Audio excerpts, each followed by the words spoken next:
Welcome to how to download any app in iPhone. So in this video we are going to show you how to download any app in iPhone. But before start of this video, I want you guys to like this video and subscribe to my YouTube channel.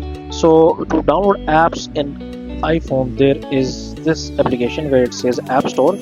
So you can download hundreds and thousands of apps from this App Store. Okay, so it's just like Google Play Store.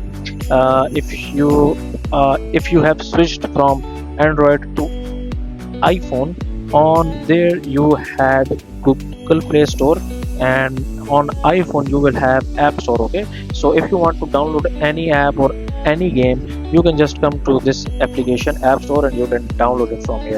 And if you want to search for something, let's suppose Gmail, if you want to download Gmail, search for Gmail, and then basically here it is Gmail. Okay, so you can basically download it, and to download it simply tap on this option where it says get, and then it will ask for your permission, okay, like this, and then you need to basically double tap your this side button here, and then it will basically download the app for you. So that's it for this video, guys. If you find this video useful, kindly like this video and subscribe to my channel, and I will meet you in the next video.